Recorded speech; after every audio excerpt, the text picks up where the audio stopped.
కూర్చోండి. అందరికీ శుభోదయం. ఇప్పుడు నేను అటెండెన్స్ తీసుకోబోతున్నాను. Khushi present. Chakrika present. Ramashree, Joshitha, A² + B² + 2AB. ఏంటి నువ్వు అటెండెన్స్ అడుగుతుంటే ఫామ్లో చెప్తున్నావు? రాత్రి అంతా దాని గురించి చదివావా? అవును మ్యామ్. సరే కూర్చో. లిఖిత A² - 2AB + B² మ్యామ్. నువ్వు ఏంటి తల్లారి ఫార్ములా చెప్పావు? ఇద్దరు సరిపోయారు, కూర్చోండి. అంటే రాత్రి అదే చదివి అదే నోట్ వస్తుంది మ్యామ్. కవర్ చేసింది చాలు, కూర్చోండి. సరే ఏంటి ఇంత లేట్గా వచ్చాను? మ్యామ్ నిన్న నైట్ షిన్చాన్ మూవీస్ చూడలేదు మ్యామ్. మార్నింగ్ చూసేసరికి లేట్ అయింది. ఇంత పెద్దదిగా షిన్చాన్ చూస్తావా? అవును మ్యామ్, కావాలంటే మీరు చూడండి, బాగుంటుంది.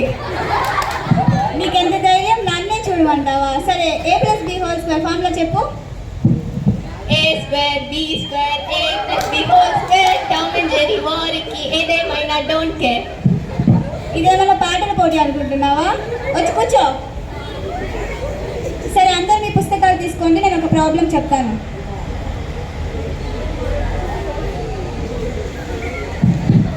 Length of the rectangle is equals to 1 minute ma'am. చెప్పండి మ్యామ్. 1 minute ma'am. చెప్పండి మ్యామ్. ఆపండి మీ గోల. Length of the rectangle is equals to 80 cm. Breadth of the rectangle is equals to 9 cm. Chakrika area of the rectangle ఇప్పుడు కనుక్కోవాలి. Area of the rectangle formula చెప్పు. నాకు తెలియదు ma'am, నాకు ఫార్ములాస్ రావు. ఇంకేం తెలుసు, తినడం వచ్చా? ఖుషి నువ్వు చెప్పు. ఏరియా ఆఫ్ ద రెక్టాంగిల్ ఇంత ఉండొచ్చు, కొంత ఉండొచ్చు. అది ఎంత ఉంటే నాకు ఇంకా ఫార్ములా పనే ఉంది. ఎంత ధైర్యం ఉంటే అలా చెప్తావు? నీతో కాదు పని. జోషిత నువ్వు చెప్పు, ఫార్ములా ఏంటో. Length into breadth. సూపర్, అందరూ తను చూసి నేర్చుకోండి. ఓకే లిఖిత, ఇప్పుడు లెంత్ ఇంటూ బ్రెడ్త్ చేశాక ఆన్సర్ ఎంత వస్తుంది చెప్పు. అదేంటో కానీ రాత్రంతా చదివినా కూడా బుర్ర తెక్కట్లేదు మ్యామ్. మీ పేరు కూడా గుర్తు తెచ్చుకున్నాను, గుర్తొస్తుందేమో అని అస్సలు గుర్తు రాలేదు. ఈమె గురించి తెచ్చుకుంటే వచ్చేవి కూడా ఎగిరిపోయినట్టున్నాయి. ఎవరు అది చెప్పింది? ఎవరు చెప్పండి, మర్యాదగా చెప్పండి, లేదంటే అందరిని నిలబెట్టేస్తాను. Khushi ma'am. Joshitha ma'am. Joshitha ma'am. ఒకరి పేరు చెప్పచ్చు కదా. సరే ఇద్దరు నుంచోండి. మీకు ఎంత ధైర్యం ఉంటే అలా మాట్లాడతారు? మీ చేయి పట్టండి. నేను చెప్పింది చేయి పట్టుకోవాలి కదా, చేయి పెట్టండి అని.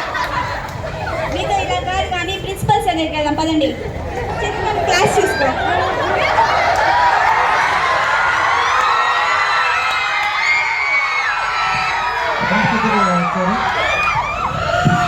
వీళ్ళిద్దరు క్లాస్లో గొడవ చేస్తూ ఫార్ములాస్ అడుగుతుంటే జోక్స్ వేస్తున్నారు సార్. మీరే వీళ్ళకి పనిష్మెంట్ ఇవ్వాలి. సరే ఎస్టీ పెట్టండి, ఎవరు తక్కువ వస్తే వాళ్ళ పేరెంట్స్ గురించి మాట్లాడు. Okay sir, thank you.